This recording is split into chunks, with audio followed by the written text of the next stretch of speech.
तो इस 7 दुर्वा वाला उपाय को हमें शनिवार चतुर्थी तिथि के दिन कैसे करना है, किसको करना है, किस समय करना है और कहां पर करना है, ये सारे सवालों के जवाब आपको इस वीडियो में मिल जाएंगे। और जो ये वीडियो देखेगा भाई, उसको 7 हरा दुर्वा वाला उपाय जरूर करना चाहिए, क्योंकि इस दिन 7 दुर्वा का भी बहुत ही बड़ा और विशेष महत्व होता है। और जब बात आ जाए हरा दुर्वा की, तो ये सोने पर सुहागा वाली बात हो जाती है और ये एक बहुत ही बड़ा उपाय हो जाता है इस शनिवार चतुर्थी तिथि का। तो अब दोस्तों, इस 7 हरा दुर्वा वाला उपाय को आखिर करना किसको है, सबसे पहले हम लोग वो बात जान लेते हैं। तो देखो, घर की जो बड़ी माताएं बहनें होती हैं, उन माताओं बहनों में से कोई भी एक बड़ी माता बहन इस वाले उपाय को कर सकती हैं। और दोस्तों, अगर आप चाहें तो अपने घर में से सभी सदस्यों भी इस उपाय को करवा सकते हैं। अगर किसी व्यक्ति की खुद की कोई मनोकामना है, खुद की कोई दुख और परेशानी है जो कि वह अपने लिए करना चाहता है, इस वाले उपाय को तो वह खुद अपने लिए भी कर सकता है। बाकी अगर कोई घर में से ऐसा है जो कि अपने पूरे घर परिवार की सुख और शांति के लिए ये वाला उपाय करना चाहता है, तो भाई वो भी कर सकता है, उसमें भी कोई दिक्कत वाली बात नहीं है। कहने का मतलब यह है कि इस उपाय को हर सदस्य भी कर सकता है और पूरे घर परिवार के सदस्य के लिए घर की बड़ी माताओं बहनों में से कोई एक माता बहन भी कर सकती है। माताएं बहनें अगर घर में उपस्थित ना हो या वो ये वाला उपाय ना कर पा रही हो, तो फिर घर का कोई बड़ा सदस्य भी इस 7 हरा दुर्वा वाला उपाय को कर सकता है, चाहे फिर वो पुरुष ही क्यों ना हो, उसमें कोई भी दिक्कत वाली बात नहीं है।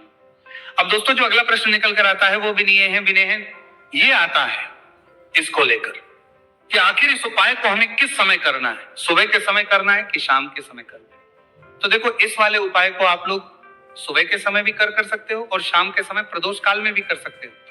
अब अगर आप पूछो कि भाई सबसे उत्तम समय कौन सा रहेगा इस 7 हरा दुर्वा वाला उपाय को करने का, तो हम आपसे बस यही कहेंगे कि इस उपाय को आप सुबह के समय करेंगे तो ज्यादा बेहतर होगा।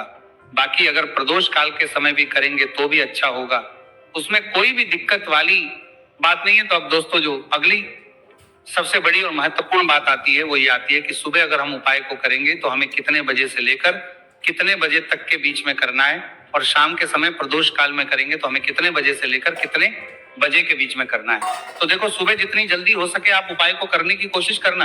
बाकी अगर कारणवश लेट भी हो जाओ, थोड़ी देर भी हो जाए, तो 10 या 11 बजे तक भी आप उपाय कर लेना, पर 12 बजे से ज्यादा देरी ना हो, ठीक है, इस बात का ध्यान रखना। उसके बाद में दोस्तों, अगर शाम के समय प्रदोष काल की बात करें, प्रदोष काल का जो समय है होता है वो शाम के 6 बजे से शुरू हो जाता है। मतलब शाम के 6 बजे से लेकर शाम के 6 बजे से रात के 8 बजे के बीच का जो समय होता है, ये समय प्रदोष काल का समय होता है। तो इस उपाय को 7 या 8 बजे के बीच में भी कर सकते हो, मैं आप कभी भी इस वाले उपाय को कर सकते हो, उसमें कोई भी दिक्कत वाली बात नहीं है। तो फाल्गुन का महीना ही है जो आपको धन दौलत पुण्य दोनों ही देने वाला है। फाल्गुन के महीने में तुलसी का पूजन करके, श्री हरि विष्णु से जुड़े हुए कुछ उपाय करके आप अपने जीवन की निर्धनता, धन से जुड़ी समस्याएं, कर्जे से जुड़ी समस्याओं को हमेशा के लिए दूर कर सकते हैं। ये वही महीना है जिस माह में भगवान विष्णु योग निद्रा से जागते हैं। भगवान विष्णु को तुलसी अति प्रिय है, इसलिए उनकी पूजा में भी विशेष रूप से हम तुलसी का उपयोग करते हैं। और बिना तुलसी दल के, बिना तुलसी मैया के श्री हरि विष्णु की पूजा और उनका भोग दोनों ही अधूरे होते हैं।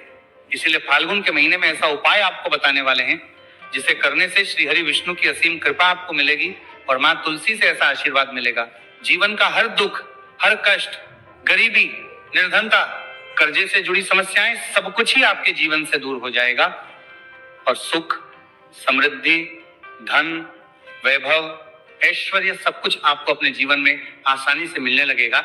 तो चलिए बात कर लेते हैं कि कौन सा उपाय है, तुलसी के पौधे में कौन सी चीज आपको रखनी है और इस उपाय को किस समय करना है।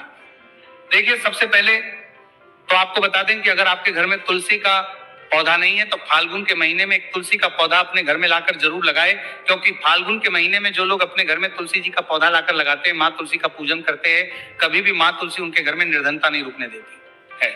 हमेशा उनके घर में धन की वृद्धि होती है, धन की वर्षा होती है। तो जरूर से तुलसी का पौधा फाल्गुन के महीने में अपने घर जरूर लेकर आए और अच्छे से आपको माँ तुलसी का पूजन करना है, माँ तुलसी के पौधे की देखभाल करनी है। और वो कौन चीज है जो आपको तुलसी के पौधे में फाल्गुन के महीने 21 फरवरी शनिवार चतुर्थी तिथि में रखना है और कैसे ये चीज रखते ही रातों रात आपके जीवन में चमत्कार होगा और आपके भाग्य का भी आपको साथ मिलेगा। तो देखिए, इस वीडियो में जितने भी उपाय हम आपको बताएंगे सभी उपाय सरल है। देखो, गुरुजी ने कहा है कि शनिवार के दिन आपको सात दूर्वा वाला उपाय तो अवश्य ही करना चाहिए। वीडियो के अंतिम में आपको उपाय बताया है, आपको करना है। देखो, आगे बढ़ने से पहले वीडियो को एक लाइक जरूर करें। देखो, सबसे पहला उपाय, यदि आपके जीवन में कर्जा बहुत अधिक है, आपके जीवन में संकट बहुत अधिक रहते हैं, आपके ऊपर बहुत अधिक विपदा आ रही है, बार बार आपको अपने व्यापार में और अपने धन में हानि देखने को मिल रही है, यानी कि आपको प्रत्येक कार्य में हानि हो रही है, तो आपको ये उपाय करना चाहिए। इस उपाय को करने के लिए आपको दो चीजों की आवश्यकता होगी। सबसे पहले है, आप जानते हो, जो कि भगवान गणेश जी को समर्पित होती है, तो आपको वह हरा दूर्वा की आवश्यकता होगी, साथ ही में एक लोटा जल की आवश्यकता होगी। और आप जब भी उपाय को करें, जिस दिन भी आपको करें, तो आपको प्रातः कल सुबह सुबह ही सुबह वह करना है। इस बात का विशेष रूप से आपको ध्यान रखना है, ठीक है। तो आपको एक हरा दूर्वा लेनी है। अगर आधा हरा दूर्वा भी मिल जाती है तो भी कोई दिक्कत नहीं है, बस आपको हरा दूर्वा है। अगर ज्यादा ना मिले तो उस स्थान पर एक हरा दूर्वा भी ले सकते हैं। हरा दूर्वा आपको आसानी से कहानी पर भी मिल जाएगी। बस याद रखिएगा, शुद्ध दूर्वा, और मतलब उसे शुद्ध करके ही उपयोग में लीजिएगा, है ना। तो आपको करना क्या है, एक हरा दूर्वा या एक से ज्यादा भी हरा दूर्वा आप लोग ले सकते हैं, तो एक हरा दूर्वा अपने ले लीजिए। एक हरा दूर्वा के साथ में आप एक लोटा जल ले लीजिए और इन दोनों ही चीजों को लेकर शिवाजी के मंदिर पहुंच जाइए। जी के मंदिर पहुंचकर सबसे पहले आप शिवाजी के पास में बैठ जाइए। शिवाजी के पास में बैठने के बाद जो शिवाजी की शिवलिंग होगी, शिवलिंग के ऊपर सबसे पहले आपको यह दुर्भाग्य को समर्पित करना है। दुर्भाग्य को कुछ इस प्रकार से समर्पित करना है कि जो दुर्भाग्य की दांडी का मुख होगा वो जलधारी की तरफ हो, जहां से जल नीचे करता है ना। और जो हरा दुर्वा का मिला हुआ भाग होगा वो अपने आप शिवाजी के पीछे की तरफ हो जाएगा, ठीक है।